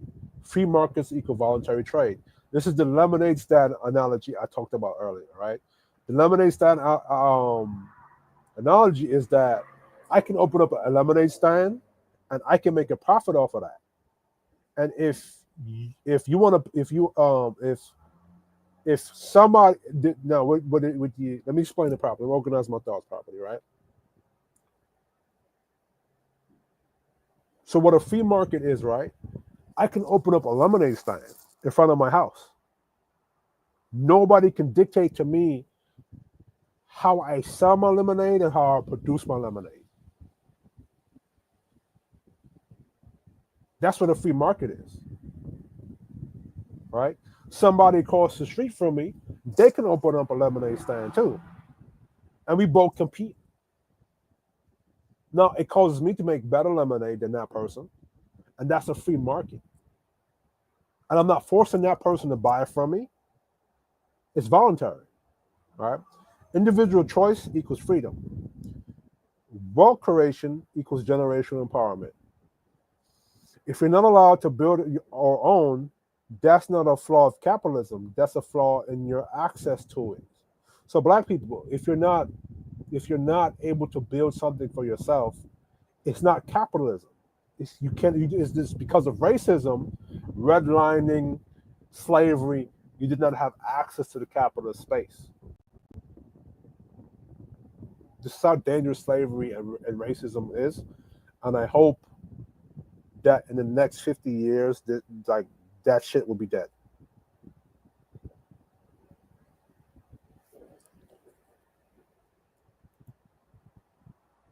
Because then shit like Marxism can then use those people as a weapon to that's another flaw with Thanos is snap everybody 50% of the people away is because it didn't snap away the ideologies that corrupt people to them being who they are. It just snapped people away at randomly, right? Marxist ideology reduces people to economic classes instead of individuals or cultures. Often sees family, religion, and private ownership as obstacles to equality. Now, what does Karl Marx mean by that? Because now, if my house is bigger than yours, and the only way for you to get a house big like mine is for your ass to go work for it, he look at that as not equal. But remember, the same way I work for my big ass private house, you can do the same thing. So we're equal in that. We're equal where we can put the work in to get what we want. Right? So that's the flaw in Karl Marx logic. Right? And the reason why he sees family and religion as obstacles is because family is God, man, and the child is traditional values, and religion reinforces that. So now, because religion reinforces that perception, it's very difficult for Karl Marx's influence to corrupt it. You know what I'm saying? In practice, it has led to totalitarian regimes, censorship, and destruction of small business and personal wealth. This is where you get Russia, China, the UK, and Australia, right? And in Black America, Marxism has been used to undermine traditional Black family structures, gender roles, and even religious identity. Remember, Black people, they were very religious, very Christian, very traditional value. And because Barack Obama came with his wokeisms, his Marxism, that corrupted the religious identity of Black people. This is now where you're starting to see women preach in the church. This is where you start to have pastors talking about equality and equal this. A lot of your pastors are Marxists. I had a debate with one a couple of weeks ago. Right? Liberation theology and identity politics began merging with Marxism to create woke ideology, which looks like activism but often leads to cultural fragmentation, not unity. Right? When they say cultural fragmentation now, right? That means now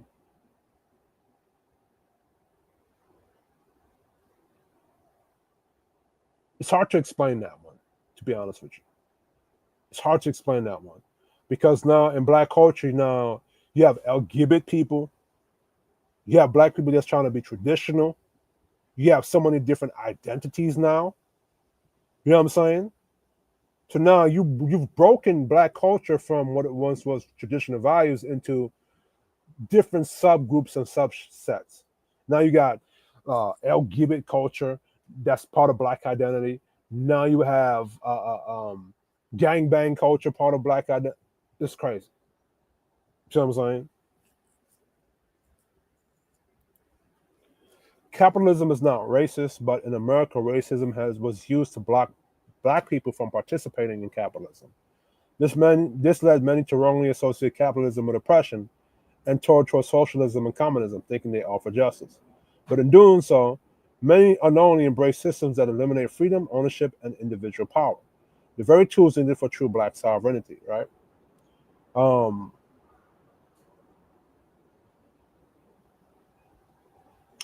See, when it comes to the word oppression, I'm going to look up that definition. Let me go through this, right? Communism doesn't eliminate oppression, it centralizes it. Communism isn't anti-oppression, it's just anti-competition. It doesn't destroy power, it just concentrates all the power in the hands of the state. So when communism talks about anti-oppression, this, and eliminates class structure, this, no. People who practice communism, they just want all the power to be in their hand. That's what it is. They just hide behind moralistic language, right? Private oppression becomes state oppression, and under communism, you can't sue the state. You can't vote it out. You can't own tools to resist it, right? In capitalism, power is dispersed. Different people and institutions hold power, right? This is why in America you have the judicial branch, you have the legislation branch, the legislation branch, and then you have the executive branch, right? So the power is separated, and none of these branches have the power over the other one, right? In communism, power is monopolized. The states become both referee and the player and judge and executioner. So in capitalism, if one private entity does something wrong to me, I can sue that private entity because it's an individual, right? Just like how you can impeach a president, right? That's how you can sue a mayor or governor, or you can sue the state, or you can sue a business if they did something that's wrong with you. You could do that in capitalism. But when it comes to communism, where the state has the power, how do you sue that state? You know, it's both the judge, the referee, the executioner. Remember, in the courtroom, you have the judge, you have the lawyer, you have the bailiff. You know what I'm saying? And then you have the jury, right? And in the event where the judge cannot decide things, there'll be the juror to come in and decide what happened, like with the Diddy case. So that's a balance in power when it comes to a capitalist society. But now, when in a communist society, when you have people like Stalin, that not only is he the judge, he's the player, he's a referee, he's the executioner, right? And by his logic, or based on what Stalin believes in now, right? He could decide the fate of somebody based upon opinion or emotion, not based upon logic. And there's nobody to check Stalin, right? But Donald Trump, no, you can check Donald Trump, right? He has to go through. If he wants to do something, he has to go through Congress. With Stalin, he doesn't need Congress. He can just do what he want to do. See, people get capitalism wrong, right? The real issue is communism. Because in capitalism, you can check the individual corporation. In communism, you can't. Because the state is that mighty and powerful. State capitalism, which is what communism is, right? The reason why I say state capitalism, because state is the one dictating your production, right? So let's go here. What Stalin practiced Stalin and the Soviet Union, under Stalin, the USSR became a perfect example of state capitalism or command economy. The government owned all the land, factories, production, and wealth. Regular people became serfs of the state, not so different from being under a king or a corporate tyrant, except you couldn't sue the king, right? Stalin's regime killed millions through famines, like in Ukraine, mass arrests, and political purges, all while claiming to be for the people. I think a movie by the name of Superman: The Red Sun, where they made it where Superman was in Ukraine, or he not like in with Superman, he fell from he's a Kryptonian from Krypton, and then he fell into America capitalism. And Superman: The Red Sun, he landed in Ukraine, and it tells you how Superman was the enforcer of communism. You'll watch the movie, right? Under capitalism, you could take the oppressor to court. Under communism, the oppressor is the court, and the judge, and the jailer, and the executioner. So if the person that oppressed you or did something wrong to you, like say if you went to McDonald's and you ate food and it got you sick, you can sue McDonald's. You know what I'm saying? You can sue that corporation. So this is why you have things like food drug the FDA or the Food Drug Administration. This is why when you go to restaurants, you see a rating of A, B, and C because the food inspectors went there to inspect that business to make sure that that food that they're serving to people was clean. This is what capitalism does. It protects people from predatory corporations. And under communism, if they wanted to feed you some bullshit, they just do it. And you can do nothing about it, right? Capitalism, though flawed, allows for accountability. In a capitalist republic with a constitution, you can sue corporations, you can own property, you can protest and petition the government, you can vote the people out of office, you can build your own business to compete with the corporation. Accountability exists because power is decentralized and is subject to checks and balances. Even if bad actors exist in capitalism, and they do, you have legal recourse. The government isn't automatically the enemy, and you can change it. This is why capitalism is better for Black people. Communism's double standard. What communism promise what it actually does. Equality for all, uniform poverty for most, power for a few, right? This is the logical flaw with communism because communism says to take away class and equality for everybody. But you still create a structure when you say uniform poverty for most, but power for few. Right there is a class structure. Right there, equality for all doesn't become equality for all. That's the logical flaw. No more exploitation by the state instead, right? Because this is the hypocrisy about communism. Because in capitalism, you can sue somebody for exploiting you if they take advantage of your intellectual properties. In communism, you can't. Worker control, bureaucrat control, justice, mass censorship, no dissent, anti-capitalist morality, states own all the capital and the means of production. It's like what I said with the lemonade stand. I can start a lemonade stand. I can get the lemons. I can produce it. Nobody owns how I produce that. Nobody owns my money. You know what I'm saying? I could start a LLC and I could start an LLC, start a sole proprietor, and start my own lemonade business. Communism replaced the rich man with the gunman, right? Final thought. Freedom requires diffuse power. The founding fathers of America feared centralized government for this exact reason.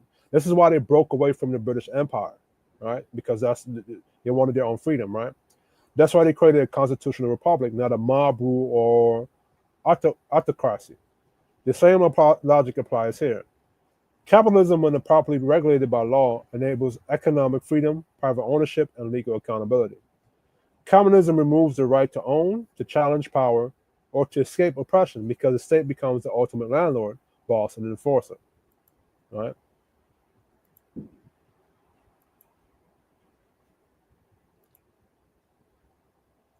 All right, and that's going through more of the same.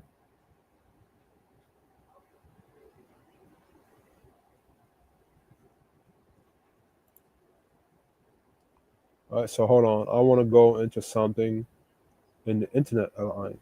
We're on the internet chat. Go here. No, this is the hypocrisy of God of people like Maya Angelou. So I'm gonna go here. Let me do this right here. Why did Maya Angelou critique the bourgeoisie or the elite class?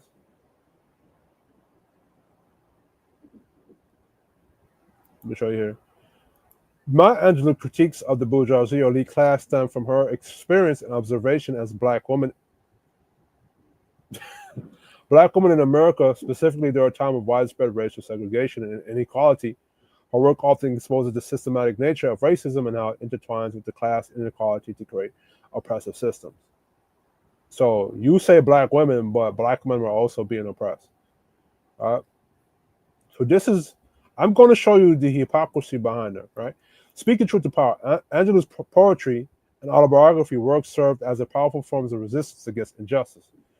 Now, mind you, Maya Angelou, she was married to two white dudes. What was Maya Angelou's marriage life? Oh shit! I'm not even showing. I'm not even showing the damn thing. Hold on. My fault. Add to stage. There it is. I gotta get better at that. So this is Maya Angelou. This is all y'all black. Your black woman. Your black woman is God. This is who she was married to. This is the contradiction. How can you look at America as oppressive towards women, but you're white? You're married to a white man that is the embodiment of oppression according to your logic, right? This is who she was married to, and black women love this chick. This is like one of the goddesses of black culture, right?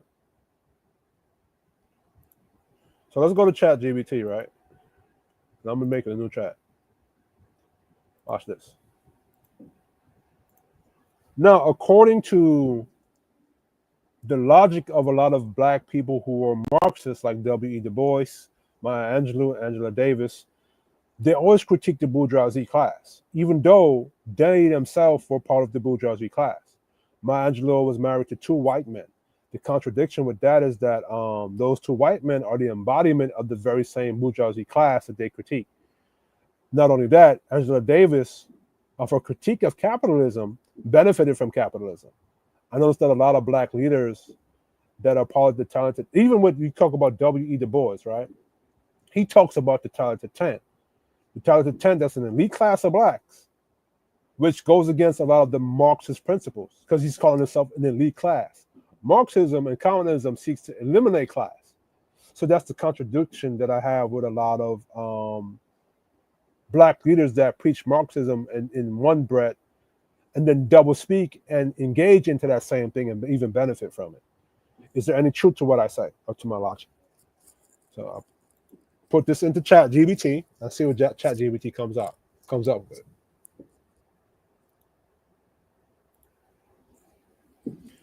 Watch this. Yes, there's significant truth and intellectual weight to what you're saying. What you're identifying is a recurring contradiction among many black Marxist or leftist intellectuals. They critique capitalism and the bourgeoisie class, yet they often live bourgeoisie lifestyles, benefiting from capitalist systems, and in some cases engage in personal relationships with individuals who represent that very structure they claim to oppose. W.E.B. Du Bois and the Talented 10. Du Bois was one of the earliest and most prominent black intellectuals to advocate for the Talented 10. Now, what's funny, and I think I said it earlier, W.E. Du Bois wanted to be part of the white elite, which are capitalists. But how do you critique something that you want to be a part of, right? A concept rooted in elitism. The idea was that a small, educated black elite would lead the mass to racial uplift. Contradiction. Marxism seeks to abolish class division and hierarchies, whereas the totalitarian assumes an elite vanguard leading the rest. That's inherently anti-Marxist in structure. This is what I mean by the black community is very contradicting of itself. The Black Dots Forward preaches a lot of contradiction towards itself. Right? Du Bois later embraced socialism and even joined the Communist Party in his 90s, but his entire intellectual framework was built around class-based uplift, not class abolition. Angela Davis. She has been a lifelong Marxist revolutionary, affiliated with the Communist Party USA and later the Black Panther Party. But Davis became a tenured professor at the prestigious university UCLA and is now a global public intellectual, benefiting from capitalist institutions, publishing books, giving paid lectures, and earning royalties. Capitalism. She also received the awards and honors from liberal institutions deeply embedded in capitalist structures. Most of the liberal institutions, they benefit from capitalism while condemning it. Contradictions, while she critiques the system, she profits from and operates within it, which undermines her anti-capitalist stance. Maya Angelou. While not explicitly a Marxist theorist, she had deep sympathies for leftist and Pan-African cause. This is why Marcus Garvey warned you about Marxism and capitalism, because the premise of Pan-Africanism, when it was led by Marcus Garvey, was capitalist. But there are a lot of leftists that are using that, right? She supported Fidel Castro and spoke out against American imperialism and capitalism. Yet she married two white men. One of them was from South Africa during apartheid and built her career within the publishing industry, academia, and Hollywood, all capitalist domains. Contradictions, advocating for black liberation while aligning with and benefiting from dominant white elite, raises questions of ideological consistency. Now, what I just did there, I broke the unspoken Negro contract because I critiqued two black women. And I challenged their logic. So I just broke the unspoken Negro contract. So if black people see this later on, I'm going to be a coon. General pattern among black leftist elites. Many black Marxists or leftist thinkers rail against capitalism, but they live middle class or upper class lifestyles. Mind you, none of these black leftists are broke. None of these black leftists or Marxists have no money. They don't live amongst you Negroes that are poor or broke. Mark Lamont Hill and Roland Martin, they don't live in amongst nigger society. They live in white gated communities. Dang. New York in the summertime. They publish books through corporate publishers, do speaking tours, get paid handsomely for lectures, and often get tenure at elite schools.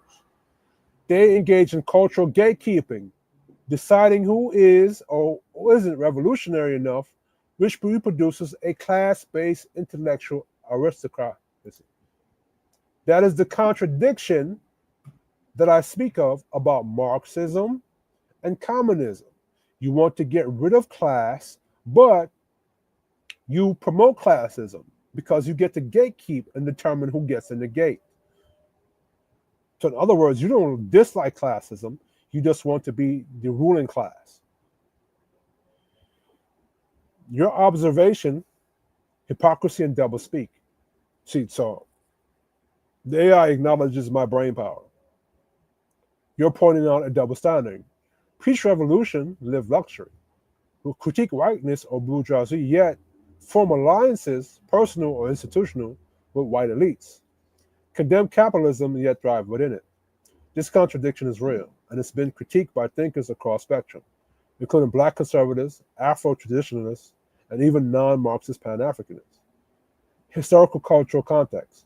Some scholars defend this by saying you have to work within the system to dismantle it, or that they had no choice. Bullshit. That's the excuse. Oh, that I have to work within the system. Nah, bitch nigga. You want to benefit from the system and keep other niggas from benefiting from the system. Because if other niggas can benefit from the same system you benefit from, you can't tell them shit. You can't control them. on the behalf of your white elites. But this line of defense falls apart when those same people maintain their elite status, rather than sacrifice it for the masses.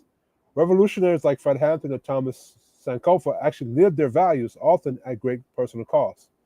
Most of the US-based Marxist black elite have not. So this is why I can say I can actually respect the Black Panthers and guys like Thomas Sankara, because they actually, when they were preaching Marxism, they actually stand on what they believed in. They died for their beliefs. Fred Hampton didn't live rich.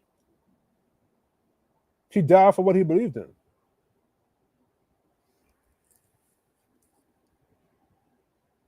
So that's that. Hold on, let me see something.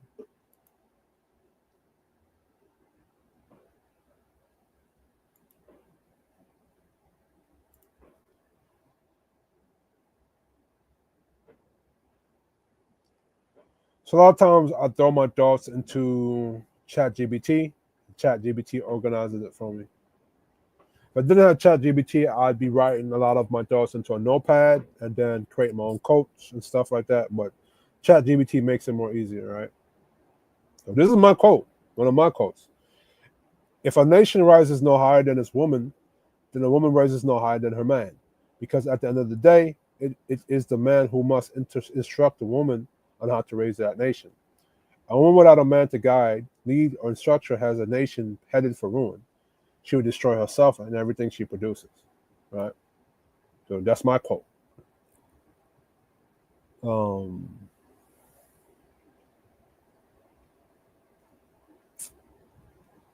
But yeah, final thoughts on this thing. This is why I think Garvey's capitalism is better for black people, because it promotes sovereignty for you. It promotes you owning your own stuff and you owning your own destiny, right? W.E.B. Du Bois' communism supports you bowing down to whatever white elite structure there is, right? Especially if it's from the liberal left. And you cannot have the talented 10 dictating the destiny of the group. The individual has to dictate his destiny, because the talented 10 could be Marxism. The talented 10 could be gay. The talented 10 could be pushing whatever bullshit they're pushing, right? The individual has to think for himself and think about how he wants to define his family unit and how he wants to run his life, right? But anyway, this is Kishati Gaming Nation. Shout out to the people that joined, that viewed the channel. Like, share, subscribe, and donate. You know what I'm saying? I'll be on here tomorrow morning doing another topic or another live about something else. So like, share, subscribe. Catch me in the future.